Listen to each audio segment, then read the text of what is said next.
سلام تعني هبلنا خبرات سمعتي تملكتنا تنفرم كم يسأنيكم لكم جنبوت حدا خلتشحن 17 عام تمرت حزي عماسيو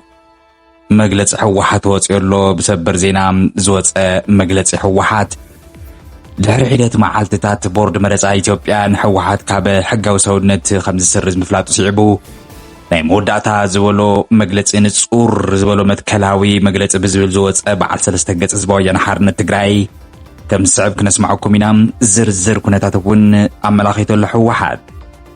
እዚ ቪድዮ ላይ ገርኩም ክጅምሩ ሼር ሰብስክራይብ ብምግባር እውን ከም ትወትሩ ቤተሰብ ትኾኑ ንዕድመኩም ሰናይ ምክትታል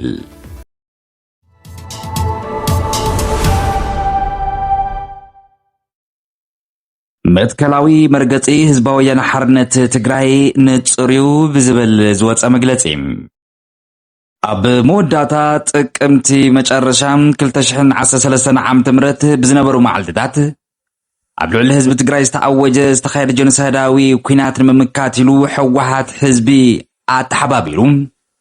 ኣድላይ መስዋዕቲ ስለ ዝኸፈለ ጥራሕ ቦርድ መረጽ ኢትዮጵያ ጥሪ 2013 ዓም ትምረት ሕጋዊ ሰብነቱ ዝሰርዝ ናይ ኢፌድሪ ህዝቢ ተወከልቲ ቤት ምኽሪ በመጋቢት 2013 ዓም ትምረት ድርጅትኩም ሕወሓት ብኣሸባሪ ፈርጅና የኢና ምባሉ ዝዝከር እዩ ውድብና ህዝባዊ ወያነ ሓርነት ትግራይ ከምኡ ናይ ኢትዮጵያ ፌደራላዊ ዲሞክራሲያዊ ሪፐብሊክ መንግስቲ ነንባዕሎም ፖለቲካውን ሕጋውን ኣፍርጦ ብምውሃብ 2 ዓመት 6 ወርሒ ቅድሚው ማለት ጥቅምቲ 23/2015 ዓም ትምረት ኣብ ደቡብ ኣፍሪቃ ናይ ዘላቂ ሰላም ተኽሲ ደው ምባል ስምምዕነት ተፈራሪሞም እዮም ናይ ፕሪቶሪያ ስምምዕነት ክልቴና ፈረምቲ ኣካላት ኣብቲ ኩናት እዋን ክንጥቀሞም ዝነበርና ኩሎም ኣማራጽታት ደው ብምባል ፍልልያትና ብዝርብን ድርድርን ንምፍታሕ ዘኽእሉ ማዕቀፋት እውን እዮም ስለዝኾነም ንባዕልኻ ኣፍልጦ ምውሃብ ሓደ ናይ ትኻልእ እውን ምክብባር ስምምዕነት ቲ ፕሪቶሪያ ዝእዝዞ እዩ ምክንያቱ ፈረምቲ ኣካላት እቲ ስምምዕነት ዝተቐመጠሎም ግዴታት ንምውፃእ ዘላቂ ሰላም ንምርግጋጽ ብቐጥታ ኾነ ብተዘዋዋሪ መንገዲ ንምጥፍፋእ ከይኸዱን ጻዕርውን ከየምጽኡን ብምክኣል ኣብ ዝተመስረተ ናይ ሰልጠነ ፖለቲካ ዝርርብ ምግባር እውን ስለ ዝጠቅም እዩ ካብዚ ብምልዓል ድማ ናይ ኢፌድሪ ህዝቢ ተወከልቲ ቤት ምኽሪ ስምምዕነት ስዕቡ ሕወሓት ካብ ኣሸባርነት ፍረጃ እውን ኣልዒሉ እዩ ኮይኑ ግን እዚ ስምምዕነት ካብ ዝፍረም ድሕሪኡ ዝተሰረዙ ናይ ሕወሓት ነባር ሕጋዊ ሰውነት ንምምላስ ወይ እውን እቲ ስረዛ ንምልዓል ብዝተገበረ እንዳተገበረ እውን ዘሎ ጻዕሪ ናይ ኢትዮጵያ ቦርድ መረጻ ንፕሪቶሪያ ስምምዕነት ኣፍልጦ ብዘይመሃብ ብሕጊ ሽፋን ብዝመስል ምትእምማን ዝሽርሽር ፖለቲካዊ መርገጺ ቀጺሉ ኣሎ ነገር ግን ሕወሓትን ፌደራል መንግስትን ሓደ ነቲ ሓደ ፖለቲካዊ ኣፍልጦ ሂቦም ጥቅምቲ 23/2015 ነንባዕሎም ክከባበሩ ነፍልጦ ክወሃቡን ናይ ፕሪቶሪያ ተኽሲ ደው ምባል ስምምዕነት ካብ ዝፈራረሙን ድሓር ናይ ትግራይ ግዝያዊ ምምሕዳር ብሕወሓትን ብፌደራል መንግስትን ስምምዕነት መጋቢት ወርሒ 2015 ዓም ትምረት ተጣይሹ ስርሑ ክጅምር እውን ተገይሩ እዩ ውድብና ሕወሓት ፖለቲካዊ ኣፍልጦ ከርክበለ እዩ ዝበሎ ናይ ፕሪቶሪያ ስምምዕነት መሰረት ገይሩ ፖለቲካዊ ድርጅታዊ ስራሕቲ ብዘይ ምቁራጽ እንዳሳለጠ ይርከብ ካብ ዝሓሊፉ እውን ካብ ኢፌድሪ መንግስቲ ምስ ብልጽግና ፓርቲ እውን ላዕለዎት ኣመራርሓ ብግልጽ እንዳተራኸበ ናይ ፕሪቶሪያ ስምምዕነት ተግባራዊ ንምግባር ዘኽእሉ ምይጣት እውን ኣካይዱ እዩ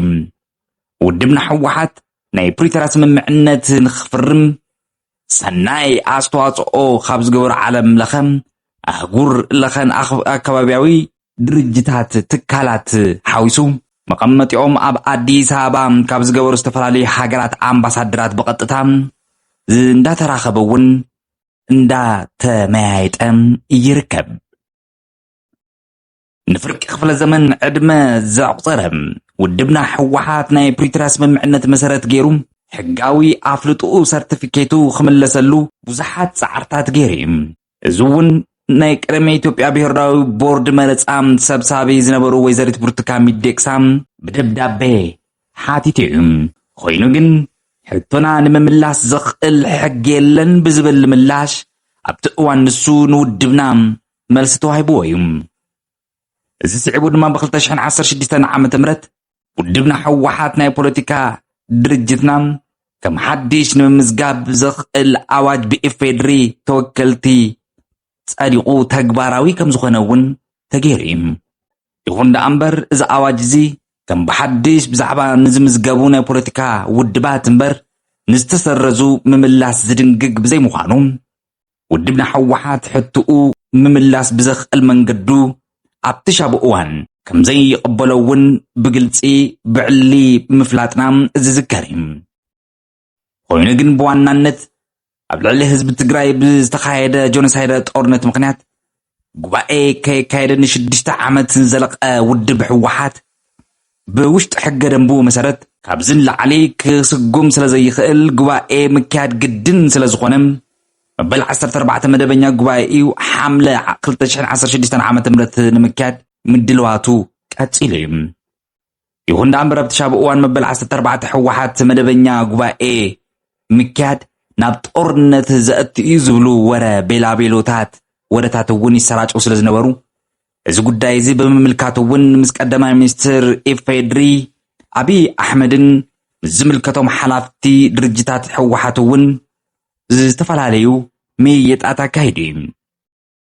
ኣብቲ ምይይጥ መወዳእታ እውን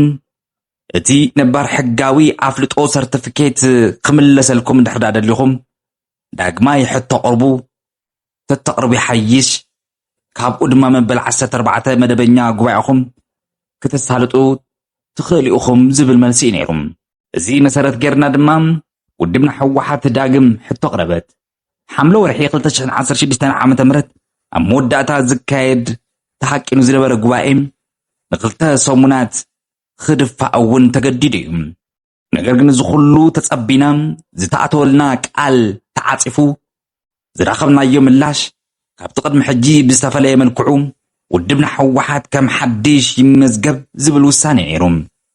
እዚ ናይ ሕጊ ማዕቀፍ ለትግራይ ህዝቢ ጆኖሳይዳዊ ጦርነት ብዘኽይድ መልክዕ ጎኒ ወይ እውን ግዴታ ክህሉን ዝገብር እውን እዩ ስለዝኸውን እውን ውድብና ሕወሓት ዝጠየቆም ነባር ሕጋዊ ኣፍልጦ ሰርቲፊኬት እምበር ከም ሓድሽ ክምዝገብ ከም ዘይኮነ ገሊጹ እዩ እቲ ውሳነ እውን ከም ዘይቅበሎ ብግልፂ ብዕሊ ብምፍላጥ መበል 14 መደበኛ ጉባኤ ድርጅታዊ ሕገ ደንቢ ብዝኣዞ መሰረት ኣብ ወርሒ ነሓስ 2016 ዓመተ ምህረት ኣካይዱ እዩ እዚ ማንም ንጹህ ሕሊና ዘለዎ ማንም ሰብ ልቢ ዝብሎ ሓቂ እንተሃልዩ ኣብዚ ሕጂ ሰዓት ውድብና ሕወሓት ናይ ኢፌድሪ መንግስቲ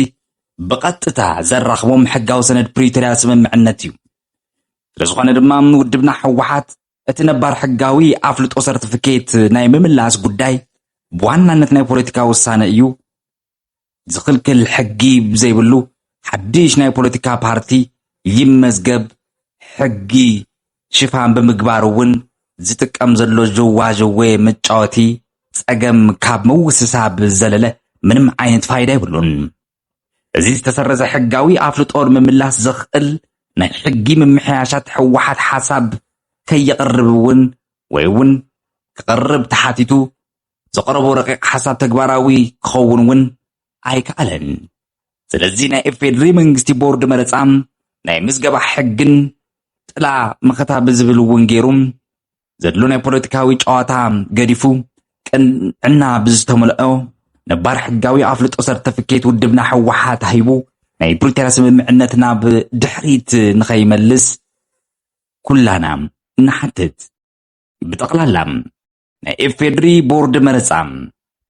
ኣነ ዝበልኩኹም ጥራሕ እዩ ጉባኤ ከም ብሓድሽ ኣካይዱ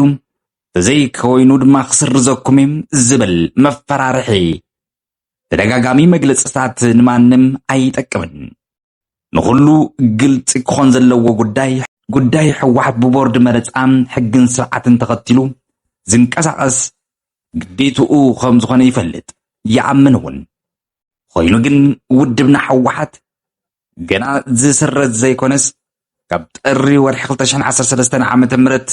ተሰሪዝካ ካብ ዝተባሃሎ መዓልቲ ጀሚሩ እዚ መግለፂ እዚ ክሳብ ዝወፅአሉ ሰዓት ከም ዝተሰረዘ እዩ ዘሎ ምናልባት ናይ ኢትዮጵያ ቦርድ መረፃ ውድብ ሕወሓት ኣብቲ እዋን ዘይተቐበሎ ብነሓሰ 2016 ዓመተ ምህረት ይበኩም ዝብሎ ሰርተፊኬት ክስርዝየ እንዳበለ ይርከብ እዚ ኮይኑ ነባር ሕጋዊ ኣፍልጦ ሰርተፊኬት ከይተመለሰ ክስርዝየ ማለት ትርጉም ኣልባ እውን እዩ ወምዃኑ ቦርድ መረፃ ኢትዮጵያ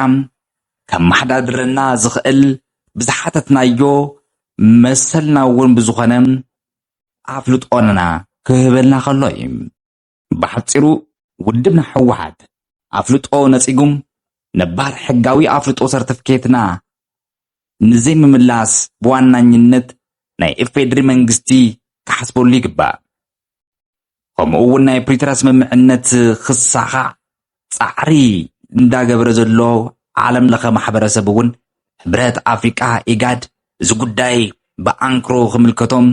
ውድብና ሕወሓት እውን ነባር ሕጋዊ ኣፍልጦ ሰርተፊኬት ክምለስ ፖለቲካዊ ሕጋውን ሞራላውን ግዴትኡ ሓላፍነቱ ክትወፅኦ እውን ፃውዒት ክነቕርብ ከለና ውድብና ሕወሓት ሰላም ፈታዊ ህዝቢ ትግራይ ሎማዓንቲ ኮነ ፅባሕ ናይ ፕሪቶሪያ ተኽሲ ደው ምባል ስምምዕነት መሰረታዊ ዓበይቲ ጉዳያት ተግባራዊ ከም ዝኾኑ ብእምነት እንዳተንቀሳቐሰ በዛ ኣጋጣሚ ድማ ደጊምና እውን እናረጋግጥ እዚ ጉዳይ እዚ ከም እንፍፅሞም ስምምዕነት ፕሪቶሪያ ከም ዓይኒ ብሌና ክንሕልዎ ኢና ይብል ሕወሓት ግንቦት 1 2017 ዓመተ ምህረት መቐለ ይብል ማሕተም ኣለዎ ክቡራት ሰማዕት የተመልከትና ትናፎረም ሕዚ ዝወፀ መግለፂ እዩ ኣማሲ ዝወፀ መግለፂ እዩ ብዝርዝር ድማ ፅባሕ ብላይቭ ብዛዕባ እዚ መግለፂ ዝተመልከተ እውን ንስኹም ብቐጥታ ስልክ እንዳደወልኩም እትህብሉ ርእቶ መደብ እውን ክነዳሊ ኢና ፅባሕ ረፋድ ሰዓት 5 ብግእዝ ኣቆፃፅራ ክንራኸብ ኢና ክሳብ ሻው ሰላም